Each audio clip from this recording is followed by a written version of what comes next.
Ouais, je t'amuse bien ou quoi? C'est votre gars Just, j'espère que vous allez bien, vous avez passé un bon week-end.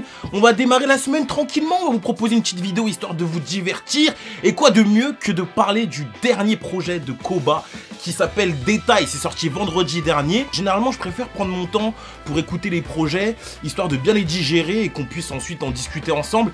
Mais en même temps, j'ai reçu un message.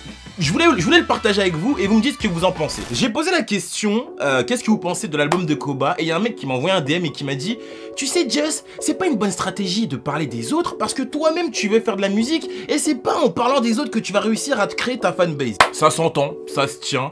L'idée en fait, moi quand je fais ces vidéos là, c'est vraiment vous donner mon avis, mais en personne lambda en fait. Je suis pas un journaliste, je travaille pas avec un label, avec une radio ou j'en sais rien, je suis tout seul. Regardez la chambre, je suis dans une chambre en fait. Et je vous donne mon avis sur des albums en soi. Avant, je faisais des vidéos FIFA, avant je faisais des story life, avant je vous réglais vos problèmes avec l'ami de confession. Et là je vous parle de musique. Mais je pense pas que ça soit un frein à ma propre musique, tu vois. À part les gens qui sont des rageux. C'est-à-dire c'est des gens qui, comme je donne mon avis sur un artiste et que peut-être que mon avis leur plaît pas, ils vont attendre que je sorte mon projet pour ensuite dire mais toi tu parles de lui, mais toi tu pues ta mère. Ok, si tu veux, y a pas de problème. Mais à part ça, y a que en France, j'ai l'impression qu'il y a un problème avec le fait de faire plusieurs trucs en divertissement. Je sais pas, je vois KSI, il a 2 chaînes. Il te fait des jeux vidéo toute la journée et sur sa chaîne après il te sort des feats avec Craig David. Y a qu'ici, j'ai l'impression que quand tu fais un truc, faut que tu sois cantonné dans ton truc. Ça, t'es entré dans un carré, tu restes dedans. Et si tu veux bouger, non chacal. Laissez les gens faire ce qu'ils veulent. J'ai envie de faire du son, j'ai envie de vous parler de musique, j'ai envie de donner mon avis. Bien sûr que je sais ce que je fais et je sais que pertinemment, quand je vais sortir l'EP, je vais avoir de la critique. Je le sais, moi-même, je vais me faire mon propre conseil de classe. C'est comme si, je vous donne un dernier exemple, je dis à Kike ça: ouais frérot, toi t'es rappeur, pourquoi tu fais des vidéos sur YouTube? Il a un concept où il te fait des vidéos sur YouTube très régulièrement. C'est peut-être pas un youtubeur, mais il te fait quand même beaucoup de vidéos. Mais c'est super cool, c'est super lourd en vrai, tu vois. Le mec, ça lui permet de rester connecté avec sa communauté, de proposer d'autres choses et de se faire kiffer aussi. Mais t'imagines, il est face à une communauté qui serait fermée et qui lui dirait: ah non, moi je veux que tu fasses que de la musique parce que t'es un rappeur. Wesh, on est en 2020, faites ce que vous voulez et c'est ce que moi je vais faire. Bref, on va parler de Koba, on va rentrer dans le sujet de la vidéo. Mais vas-y, des fois c'est bien de faire des petites mises au point parce qu'il y a des gens, franchement, leur cerveau il est éteint, j'ai l'impression. Détail, un album qui est sorti donc vendredi dernier, 15 morceaux, l'album fait à peu près 1h50 minutes. Pas mal de gros feats parce que tu vois, ça c'est important aussi. Chris Corleone, on a découvert le feat avec Maes et Z, le feat avec Nino, le feat avec PLK et le feat avec Vald. En ce moment, je regarde beaucoup les interviews pour clairement comprendre dans quel état d'esprit l'artiste il est, tu vois. Et moi, de ce que j'ai retenu, quand même moi j'ai fait son interview pour 7 à l'époque, son buzz arrivait trop vite et il était pas prêt pour un projet. Comme beaucoup d'artistes d'ailleurs, tu vois, qui arrivent et qui ont un buzz et bam, ah frérot, faut vite faire un projet, tu vois. Le deuxième projet, j'ai senti qu'il était sorti un peu rapidement, tu vois. La Franchie, c'est un album qui est sorti rapidement, même lui il te dit qu'il a fait des séminaires assez rapides pour pouvoir le boucler et ça s'est ressenti dans sa musique. Après c'est bien produit, il y a des grosses prods, il y a des morceaux qui sont quand même cool sur La Franchie. Mélangé, j'avais bien kiffé, Cellophané, j'avais bien kiffé, le Mago, j'avais kiffé aussi. Sur ce projet là, Détail, il te le dit, c'est un vrai album. Ça veut dire que c'est un projet qu'il a réellement travaillé comme un album, tu vois. Et je trouve que ça se ressent énormément sur plein de choses. On va commencer sur les prods. J'ai pas le nom de tous les beatmakers qui sont sur ce projet-là, mais à peu près, chaque morceau est composé par un beatmaker différent. Les prods, elles sont vénères, elles collent parfaitement à son univers. Il y a des fois certains rappels à certaines prods qui te permettent de rester dans l'univers de Koba. Morceau 5h55, ça te rappelle un peu les freestyles ténébreux à l'époque. Du coup, t'es pas trop dépaysé et même ça te refait revivre certains trucs, tu vois. Le morceau Chambre d'hôtel aussi, qui a été produit, il me semble, par le producteur de RR91 avec le début, tu sais, la voiture qui dérape là. En termes de prod, j'ai trouvé qu'il y avait eu un gros travail et ça m'a fait plaisir. Donc avant d'entrer dans les feats, on va parler des solos. Dans les solos, il y a quand même 2-3 morceaux que j'ai bien kiffé, tu vois. Dans l'avion, j'ai grave kiffé, faut dire la vérité, j'ai vraiment kiffé. Chambre d'hôtel, elle est cool aussi.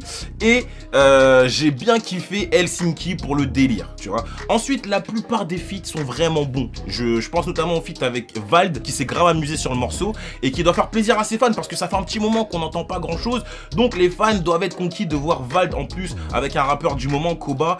Freeze, on le connaissait, le morceau très très lourd. Le feat avec Nino, il est cool. C'est pas le morceau qui m'a transcendé, je vais pas vous mentir, mais il est cool. Et coffre plein Pareil, c'est un morceau qui est sympa, mais j'ai pas non plus été transcendé, je vais pas vous mentir. Et 7 sur 7 avec Freeze, j'avais grave kiffé. Quand j'ai posé la question sur Twitter, qu'est-ce que vous en pensez, j'ai eu 2 clans, tu vois. Il y a eu vraiment 2 clans comme une séparation. T'as les gens qui ont surkiffé et qui ont senti une grosse évolution, c'est-à-dire qui ont ressenti que le mec a travaillé et qu'il a voulu apporter quelque chose d'autre. Et dans les 2 situations, je vais vous dire pourquoi je m'y retrouve. Pour ceux qui disent ça, je suis totalement d'accord. Au niveau de la recherche de prod, il y a vraiment eu un step-up. Mais même aussi au niveau des textes. Moi, ce que je lui reprochais à Koba avant, c'était que ça tournait beaucoup trop en rond. C'est-à-dire qu'il nous parlait toujours de la même chose et que même pire, il y avait des punchlines qui revenaient beaucoup trop, tu vois. Mais aussi la recherche de feat, tu vois. Il a essayé de faire original, de voir un Vald sur un projet avec Kobalade, tu t'y attendais pas. Alors oui, c'est pas non plus le truc incroyable, tu vois. Tu sens quand même que voilà, le mec, il a essayé de chercher, il a essayé. Et ça, faut aussi le saluer. Il y a un autre truc aussi que j'ai kiffé, c'est que tu sens que sur ce projet-là, il s'amuse. Il s'amuse, il s'est amusé. Et tu vois, Koba, c'est un rappeur, je pense, qui doit s'amuser dans ses morceaux parce que tu le ressens. Tu le ressens, il te transmet une énergie. Et quand il s'amuse, comme sur un morceau, comme dans l'avion, ça te donne directement un truc lourd, tu vois, ou Helsinki, tu vois, avec sa punch, vu que je suis un gros bâtard, je m'arrêterai une salope. C'est des trucs, en fait, qui font sa force et qui font kiffer son public. Et ça se ressent. Donc sur ce projet-là, je sens qu'il était dans une bonne vibe, il avait une bonne énergie, il a eu envie de se faire kiffer, de se faire plaisir. Maintenant, je vais aller du côté des gens qui ont peut-être un peu moins kiffé le projet. Il y a certaines choses que j'arrive à retenir de ce clan-là, sans pour autant tout jeter. Tu vois, en interview, il a dit qu'il avait pris des risques, etc., sur certains morceaux. Moi, je t'avouerai que je trouve qu'il n'y a pas vraiment de prise de risque. Alors, peut-être qu'il devrait plus l'expliquer sur quel morceau il pense qu'il y a eu une prise de risque. Moi, je trouve pas qu'il y en ait. Alors après, c'est pas négatif, hein. C'est pas négatif de dire que ouais, frérot, t'as pas pris de risque. Mais vu qu'il le disait et qu'il le mettait en avant, moi, je trouve pas. Après, je peux me tromper. Et d'ailleurs, dites-moi dans les commentaires si vous êtes d'accord avec ça et sur quel morceau il y a des choses qu'il a fait qu'il aurait peut-être pas faites, ou il y a eu des choses qu'il a fait qui vous a surpris. Finalement, si on prend la discographie de Koba, c'est la suivante. T'as le premier album qui te parle du bat, de la drogue, et vite fait de, voilà, des showcases, etc., de la Audemars, de ci, de ça. La franchise, ça reste encore dans cette même thématique. Et finalement, Détail, ben ça reste encore dans cette même thématique, tu vois, où il va te parler de bœufs, il va te parler de la cité, il va te parler de ci, il va te parler de ça. Le seul truc qui va être différent en termes de paroles sur ce projet-là, c'est qu'il va se livrer un peu plus. Il va te donner beaucoup plus de détails, il va te donner des informations sur sa vie, sur ce qu'il aimait faire, sur son kiff sur le foot. Mais finalement, quand t'écoutes le projet, ça parle toujours de la même chose, de drogue, bif, de cité, de ses potes. J'ai ressenti que ça avait lassé certaines personnes. Justement, c'est trop bizarre parce que j'en ai parlé avec Mehdi. Vous vous souvenez de Mehdi? Et il m'a soumis une idée qui était vraiment bonne et qui est réelle en fait, tu vois. Je pense que si il y a des gens qui ont ce sentiment de tourner en rond de la part de Koba, c'est parce que à l'instar de plein d'autres artistes, Koba ne sort pas de projet entre ses projets. Tu vois ce que je veux te dire? Il te sort un album et après il va sortir des singles et tout pour te montrer qu'il revient et qu'il y a un truc qui arrive. Mais entre la sortie de l'album et le temps où il va arrêter un petit peu de promotionner son projet, donc de peut-être être en tournée ou autre, il va pas te proposer un petit EP ou une petite mixtape, tu vois, sur lequel, en vrai, ça pourrait soulager les personnes qui se disent « Ah, c'est trop répétitif ». Alors, ce serait quoi l'intérêt d'un EP ou d'une mixtape pour lui? Tout simplement aller dans différents horizons qui lui permettraient de peut-être se renouveler, de là vraiment prendre des risques, tu vois, parce qu'il pourrait proposer vraiment des choses différentes sur une tape ou un EP, et ça soulagerait peut-être la communauté qui se dit « Ouais, non, c'est trop répétitif ». Il devrait le faire, c'est une très très bonne idée, big up à toi Mehdi, je pense qu'en vrai, c'est réel. Et c'est comme ça que beaucoup d'artistes arrivent à finalement atténuer leur présence et surtout moduler leur message ou leur musique ou tout, tu vois. Quand tu regardes même un Leto, avant de te sortir Sans Visage, il t'a sorti un petit truc. Alors oui, c'était pendant le confinement, etc., etc. Mais carrément, quand t'écoutes ce Virus, ça n'a rien à voir avec, tu vois, Sans Visage. Et c'est ce qui peut être intéressant. Sors-nous une mixtape, par exemple, tu vois, t'as dit que t'as pas fait de drill sur l'album. C'est super cool, d'ailleurs, ça, faut le saluer. Il a pas suivi la tendance, et puis même, il le dit dans Oh là là, que j'ai grave kiffé. Personne gigote c'est yep, enculé. Tu vois, ou pas, il te le dit. Mais, sur une tape, fais-nous de la drill, frérot, parce que on sait que t'aimes bien la drill. Peut-être qu'il veut pas en faire là sur un album, mais il aime bien la drill.